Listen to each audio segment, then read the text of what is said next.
Welcome students. In this lecture we are going to learn about one-dimensional heat equation with zero boundary conditions, and we are going to see a few examples how to solve such problems.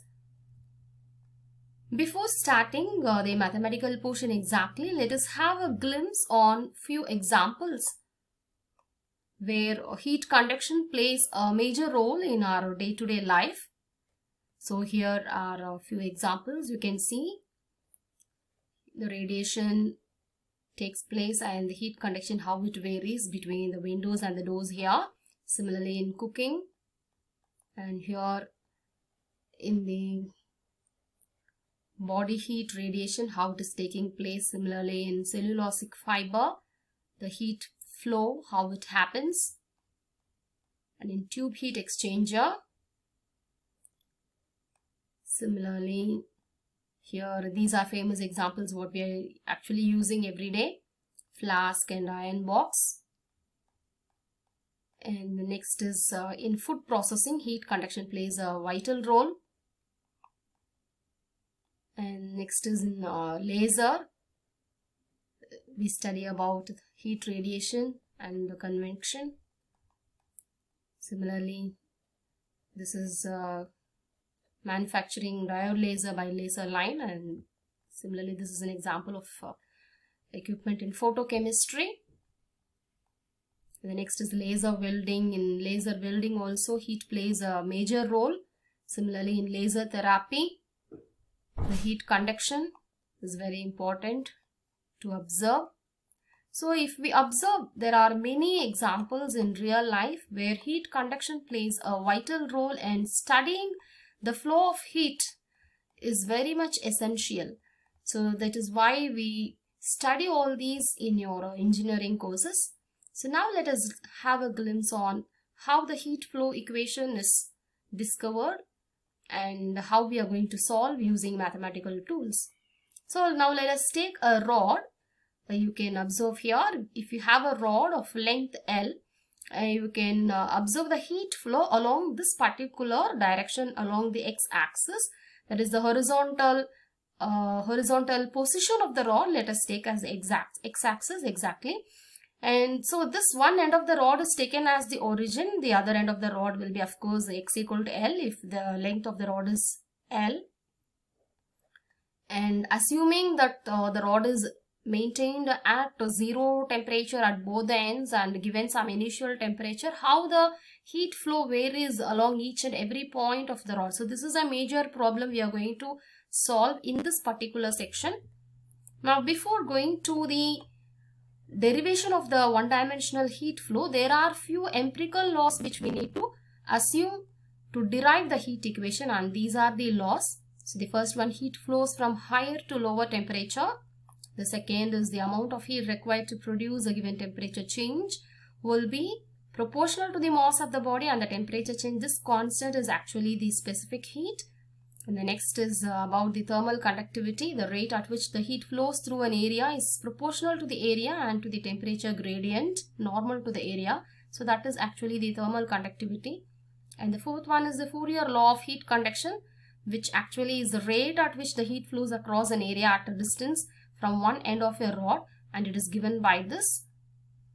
So assuming all these empirical laws, the one-dimensional heat equation is derived as dou u by dou t equal to alpha squared dou squared u by dou x squared. So if you observe this particular equation is called one-dimensional heat equation.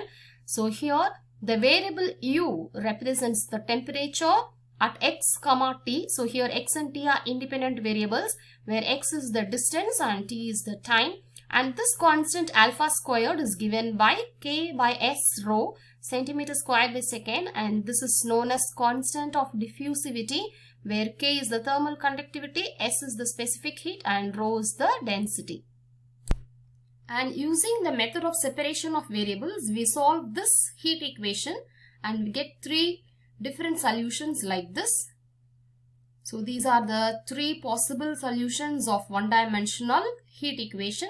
And the last one, when you observe, it is known as the steady state solution, which is independent of time. Among this, we need to select that particular solution which is going to be most suitable for heat conduction. So that is going to be the second one, because when you take the first solution, as t tends to infinity, if you substitute t infinity here, e power infinity will be infinity. So u also will be infinity, which is against the law of thermodynamics. So solution 1 cannot be the correct solution. Similarly, solution 3 also does not have time. So that also will not be the correct solution. So hence the correct solution is actually solution 2, which is this. Okay. Now let us proceed to solve a particular problem. So let us take this problem. A rod of length L has its ends A and B kept at 0 degrees Celsius and 100 degrees Celsius under steady state condition. If the temperature at B is suddenly reduced to 0 and kept so while that of A is maintained, evaluate the temperature distribution at any point of the rod and at any time. Okay. If you observe this problem, so there are two different states they are explaining. One is a steady state. Then after steady state, some sudden change is happening. So after that, the steady state will be changed to unsteady state, or it can be called as transient state. So in this problem, there are two states first of all. One is steady state and the other is transient state. So let us see what happens in steady state. So that is the first sentence they had mentioned. Until steady state, what are the temperatures of the rod maintained at the two ends A and B? 0 degrees Celsius and 100 degrees Celsius. So that's what we have written here. At A 0 degrees Celsius, at B 100 degrees Celsius. So this temperature is denoted by U. So here U denotes the temperature. This is steady state. Now after steady state, something happens. If the temperature at B is suddenly reduced to 0. So if you observe here, B is reduced to 0 and kept so while that of A is maintained. So A is maintained. So here A is having zero temperature. So in transient also it is having 0 temperature. This is the next state, which is called transient state or unsteady state. So steady state means the temperature will be only function of x. It will not have time. But in transient state, U will be function of both x and t. So now let us find the temperature in the steady state. This is the solution of the steady state temperature. You can observe here. So the last is the steady state solution, C1x plus C2. So you write C1x plus C2 with the boundary conditions U of 0, 0, U of L 100. Where you get this? This is U of 0 is 0. U of L, when x is L, U is 100. So that's what we have written. Now apply the first one, U of 0. Put x equal to 0. So the answer is C2, that is equal to 0. Now U of L. What is U of L? C1L plus C2, because put x equal to L. C1L plus C2. This is given as 100. So from here you can substitute the value of C2 and you will get the answer of C1 as 100 by L. So now substituting C1 answer and C2 answer in this U of x, you get U of x equal to 100x by L. But when you observe, this 100x by L will be the steady state solution and it will be the starting solution of the transient state. Because suppose if we have first 3 hours as steady state and the transient state starts at 4th hour. So till the end of the 3rd hour, the temperature will be 100x by L. And this will be the starting temperature or the initial temperature for the unsteady state. Unsteady means transient state. Okay, now let us go to the transient state where the temperature will be function of both x and t. So now we have to start as a new problem. So the first we have to write one-dimensional heat equation, which is given by this, where U is the temperature, x is the distance and t is the time. Next we need to write the correct solution. So this is the correct solution we saw in the theory portion. And consider this is the transient state. So what are the boundary conditions of the transient state? U of 0, t 0. That is when x is 0, U is 0. When x is L, so at this end the temperature is 0. So when x is L, U is 0. So U of L, t 0.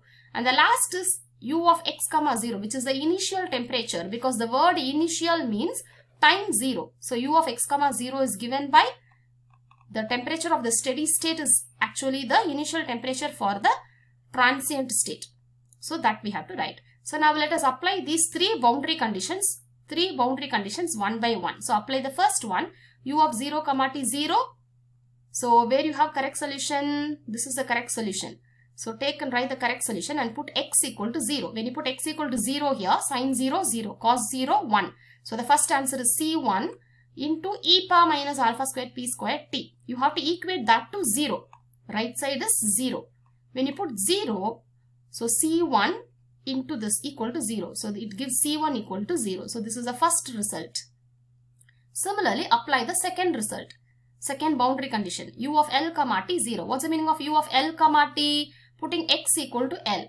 So take again the correct solution. Here already we have got C1 0. So substitute C1 0. So you have only C2 sin P x. In the place of x you have to put now L. So if you put x as L, you get C2 sin P L into this e power term equal to 0. You should apply equal to 0. So now here this is having variable we should not touch. So C2 sin PL 0.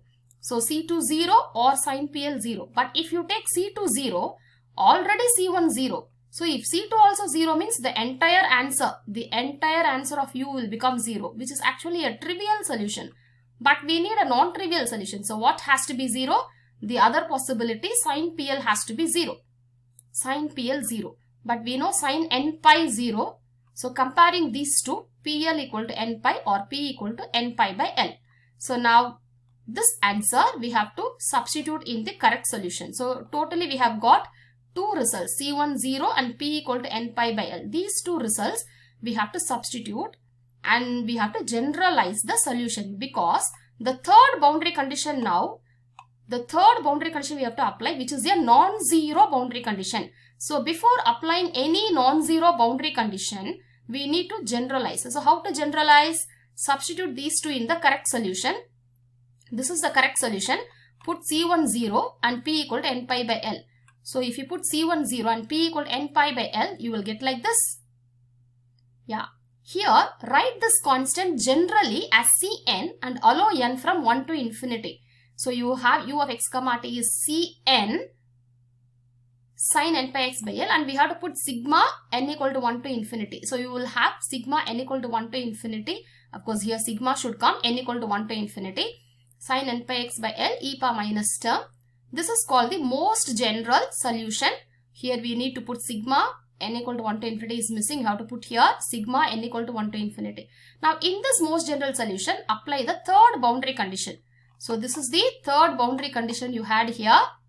This we have to apply. So now we are going to apply this. So U of x comma 0. In this U of x comma 0, putting t 0. So when you put t 0, this e power 0 becomes 1. E power 0 is 1. So you have sigma Cn sin n pi x by L, which is equal to, right side what you have? 100x by L. So this is a function of x, just let us say f of x. Now if you observe this term, if you observe this, what you can observe from here? You have to relate to half range sine series, which we had already studied. Sigma bn sin n pi x by L. Is it not half range sine series? Yes, same thing. Instead of bn, here you have cn. So this bn formula you can apply here for cn. So cn equal to 2 by L, 0 to L f of x sin n pi x by L dx. What is that f of x? 100x by L. So substitute this 100x by L in the place of f of x and you have to integrate this. So how to integrate? Take this 1 by L out. So outside you have to 200, 100 taking the 100 out, 200 by L squared, and you have first term is x sin n pi x by L. So use Bernoulli's law. Keep the first, integrate the second. Minus differentiate the first, integrate the second. It goes like that. So keep the first x, integrate the second. Sin when you integrate, minus cos n pi x by L by n pi by L. Minus differentiate the first one, integrate the second. So cos when you integrate, sin n pi x by L. Again n pi by L will come. So n squared pi squared by L squared. Now apply the limit from 0 to L. So when you apply the limit, in the place of x when you put L, you will get cos n pi here. Here you will get sin n pi. So these are the values of cos n pi, sin n pi. And when you put x is 0, lower limit, x will be 0, 0, sin 0, 0. So upper limit minus lower limit. This is upper limit minus lower limit. So in the final answer is like this. And in the place of cos n pi, you can substitute the value of cos n pi minus 1 power n. Minus 1 power n here. And here minus 1 power n, you can write as minus 1 power totally n plus 1. So the answer of Cn you have to substitute in most general solution. So in the place of Cn, you substitute the answer of Cn, which is the final answer of the displacement of